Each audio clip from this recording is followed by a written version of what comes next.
আসসালামু আলাইকুম। কেমন আছেন সবাই? আশা করি সবাই ভালো আছেন, সুস্থ আছেন। তো আল্লাহর অশেষ রহমতে আমরাও ভালো আছি। তো চলে আসলাম নতুন আরেকটা দিনে নতুন আরেকটা ভিডিও নিয়ে।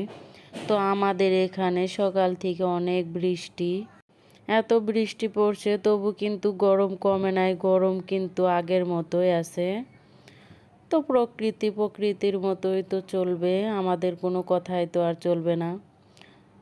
তো সেই কথা বাদ দিয়ে এখন সকালবেলা আমি এখানে আদা দিয়ে, দালচিনি, তেজপাতা আর লবঙ্গ, গোলমরিচ দিয়ে এখানে আমি চা বানিয়ে নিলাম। আর এই তো সেই বিস্কিট, দেখতে দেখেন কি সুন্দর। তো চা নাস্তা করে আজকে তো রান্না বান্না নাই, তাই ভাবলাম শোকেসের জিনিসগুলো আজকে একটু ধুয়ে পরিষ্কার করি। তো এত পরিমাণের ময়লা পড়ছে তা বলার মতো না, মুছলাম তবুও কাজ হচ্ছে না। তো ভাবলাম যেহেতু রান্না বান্না নাই, সবগুলো জিনিস আজকে বাইর কইরে এগুলা ধুয়ে ধায়ে মুছে আবার তুলে রাখবো।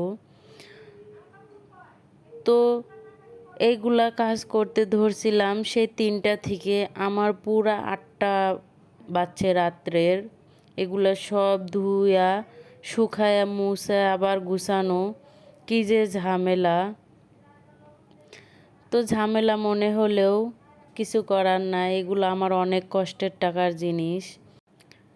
আমার এগুলার প্রতি অনেক মায়া আর আমি এগুলার প্রতি অনেক দুর্বল। কারণ যারা গার্মেন্টসে চাকরি করে তারাই বলতে পারবে যে তাই গার্মেন্টসের টাকা কত কষ্টের টাকা। তো সেই সময় আমি এগুলা একটা একটা করে কিনতাম, আপনাদের ভাইয়াও কিনে দিত। তো এখন তো চাকরি বাকরি কোনো কিছুই করি না, কোনো কিছু আর কিনতেও পারি না সেই রকমভাবে। এগুলা আগের যা ছিল তাই। এখন আপনাদের ভাইয়া হয়তো আমাকে 2-1 টাকা হাত খরচ দেয়, ওটাই জমায়ে রাখি। জমায়ে দেখি যখন 500-1000 টাকা হয় তখন দেখা যায় কোনো কিছু কিনি। কারণ আপনাদের ভাইয়া অত বেতন পায় না যে প্রত্যেক মাসে আমাকে অনেক টাকা দিবে আমি কিছু কিনতে পারবো। তো আমি অত চাহিদা করি না, কারণ আমি সাধ্যের ভিতরেই কোনো জিনিস কেনার চেষ্টা করি, সাধ্যের বাইরে যায় আমি কোনো কিছুই কেনার চেষ্টা করি না। তো আপনাদের ভাইয়াও অনেক ভালো মানুষ, আমি কিছু চাইলে তার কাছে টাকা থাকলে সে অবশ্যই দেয়, কখনোই না করে না।